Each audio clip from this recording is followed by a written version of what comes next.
Hello नमस्कार दोस्तों, आज हम करेंगे स्टार डेल्टा मोटर का कंट्रोल वायरिंग कनेक्शन। दोस्तों, स्टार डेल्टा मोटर का कंट्रोल वायरिंग कनेक्शन करने के लिए हमको क्या क्या अप्लायंसेस चाहिए। तो कंट्रोल के लिए यानी जो कंट्रोल सप्लाई लेंगे हम, उसके लिए एक एमसीबी चाहिए। एमसीबी से हम कंट्रोल सप्लाई को ऑन ऑफ कर सकते हैं। उसके बाद हमको चाहिए कॉन्टेक्टर, एक मेन कॉन्टेक्टर चाहिए और एक डेल्टा कॉन्टेक्टर चाहिए और एक टाइमर चाहिए और एक स्टार कॉन्टेक्टर चाहिए। दोस्तों, हम 3 कॉन्टेक्टर स्टार डेल्टा में किस लिए लेते हैं? एक हमारा कॉन्टेक्टर मेन रहेंगे और दूसरा डेल्टा कॉन्टेक्टर रहेंगे और तीसरा स्टार रहेंगे। और टाइमर हमको डेल्टा कॉन्टेक्टर और स्टार कॉन्टेक्टर को टाइमिंग सेट करने के लिए हमको एक टाइमर चाहिए होता है। उसके बाद हमको एक ओवरलोड रिले चाहिए जो मोटर को ओवरलोड होने पर ट्रिप करा सके। उसके बाद चाहिए स्टॉप बटन और स्टार्ट बटन, जिससे हम स्टार्ट कर सकते हैं और स्टॉप कर सकते हैं। तो हमको एक स्टार्ट बटन चाहिए, एक स्टॉप बटन चाहिए। दोस्तों, स्टार डेल्टा कनेक्शन समझने के पहले हमको कॉन्टेक्टर के पॉइंट के बारे में समझना होता है। जब तक हम कॉन्टेक्टर के पॉइंट को नहीं समझेंगे तब तक हम star delta contactor control wiring का हमको कनेक्शन समझ में नहीं आएगा। तो सबसे पहले हम कॉन्टेक्टर के पॉइंट को समझेंगे। तो जो हम कॉन्टेक्टर यूज में लेने वाले हैं, इसके टोटल 12 पॉइंट है और इसके कॉइल का वोल्टेज है 240 यानी 240 वोल्टेज का हमारा इस कॉन्टेक्टर का कॉइल है। दोस्तों, इस कॉन्टेक्टर में टोटल 12 पॉइंट है। 6 पॉइंट कंट्रोल के लिए और 6 पॉइंट मेन सप्लाई इनपुट और आउटपुट के लिए। सबसे पहले हम कंट्रोल वाले पॉइंट को समझते हैं। तो दोस्तों, कंट्रोल वाले ये 6 पॉइंट है, इसमें 2 पॉइंट कॉइल के हैं। तो कॉइल के पॉइंट पे क्या लिखा रहता है? कॉइल के पॉइंट पे A1 और A2 लिखा रहता है। साथ ही हमको कॉइल का वोल्टेज, ये दोनों कॉइल के पॉइंट के बीच में वोल्टेज लिखा रहता है कि हमारा कॉइल का वोल्टेज कितने का है, 240 है या 440 का है। तो कॉइल का जो पॉइंट होता है उसमें A1 प्लस के लिए लिखा रहता है और A2 माइनस के लिए रहता है। उसके बाद कंट्रोल पॉइंट का NC पॉइंट होता है। NC 2 पॉइंट होते हैं, एक ऊपर में NC पॉइंट मिल जाएंगे, एक नीचे में मिल जाएंगे, एक ये बराबर में भी मिल जाएंगे, यानी NC के 2 पॉइंट होते हैं। तो NC पॉइंट हमारा किस लिए कॉन्टेक्टर में दिया गया रहता है? तो NC पॉइंट ऑफ कंडीशन में हमको दोनों NC पॉइंट है जो आपस में मल्टीमीटर से अगर चेक करते हैं तो आपस में एक कनेक्ट मिलेंगे ऑफ कंडीशन में, और जैसे ही ऑन होता है तो दोनों NC पॉइंट आपस में डिस्कनेक्ट हो जाते हैं, यानी दोनों का आपस में कनेक्शन नहीं रहते हैं और ऑफ में आपस में अंदर से जुड़े रहते हैं। उसके बाद आता है हमको कॉन्टेक्टर में NO पॉइंट। NO पॉइंट का क्या काम रहता है और किस लिए यूज में लेते हैं, तो हम देखते हैं।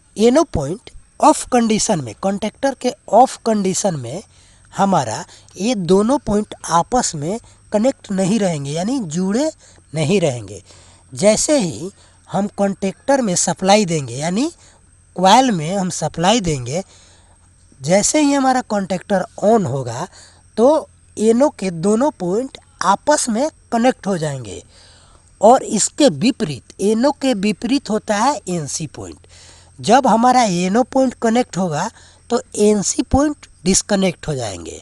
जब हमारा NC पॉइंट कनेक्ट रहेंगे तो NO पॉइंट डिस्कनेक्ट रहते हैं। ये हमारा चारों पॉइंट NO और NC का जो पॉइंट है ये अपोजिट काम करते हैं।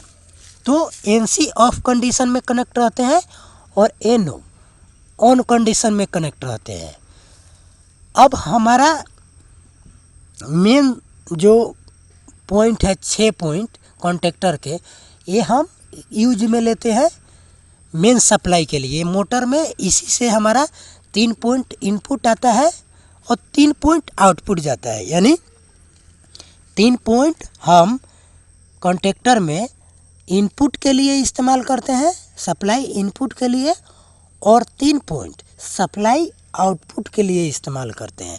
जब हमारा कॉन्टेक्टर ऑन होगा तो इनपुट से आउटपुट में हमारा सप्लाई चला जाएगा।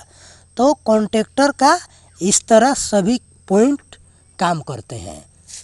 तो दोस्तों अब करेंगे हम कंट्रोल वायरिंग।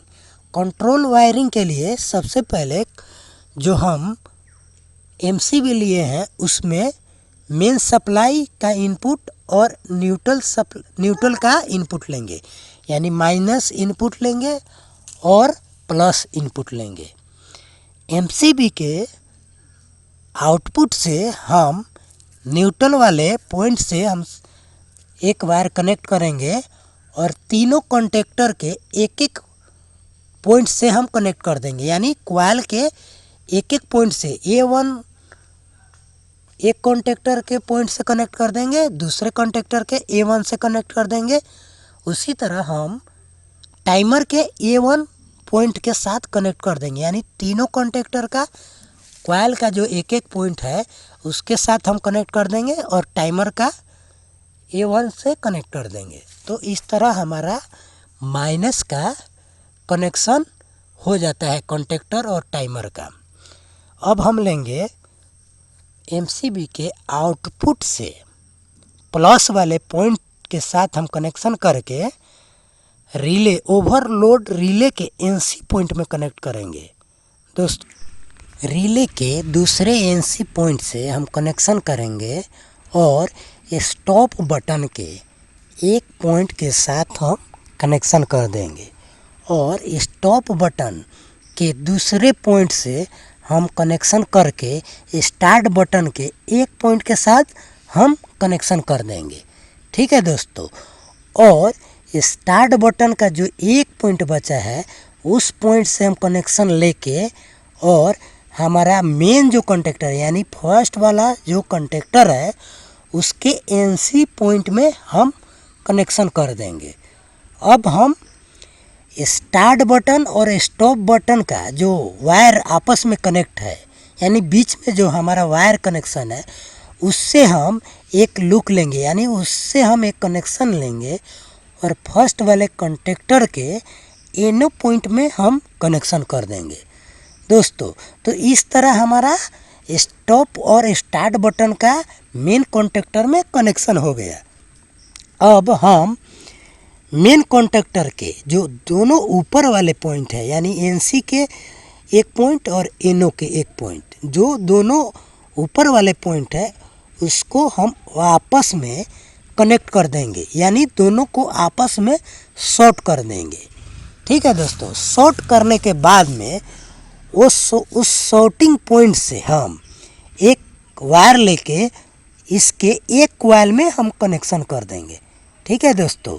इस तरह हमारा मेन कॉन्टेक्टर का जो कॉइल का सप्लाई है वो कनेक्शन हो गया और स्टॉप बटन के फर्स्ट वाले कॉन्टेक्टर के A2 कॉइल से एक कनेक्शन करेंगे और टाइमर के A2 पॉइंट के साथ हम कनेक्शन कर देंगे और इसी से हम एक वायर लेके टाइमर के कॉमन पॉइंट के साथ हम कनेक्शन कर देंगे।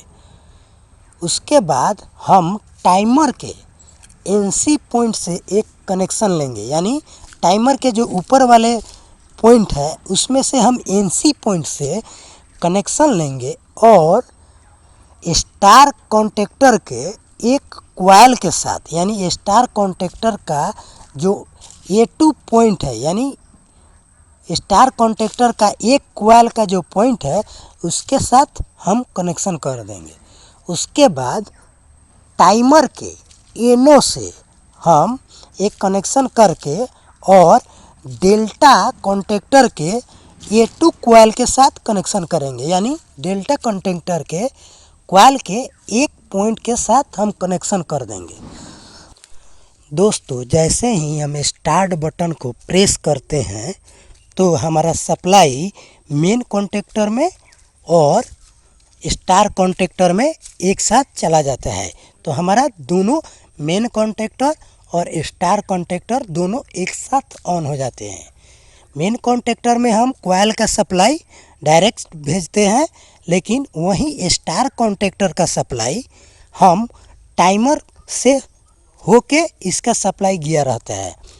दोस्तों, टाइमर का जो एनसी पॉइंट है वो कुछ सेकंड के लिए, यानी जितने देर हम इसके टाइमिंग को सेट किए रहते हैं उतनी देर हमारा एनसी पॉइंट पावर भेजता रहेगा।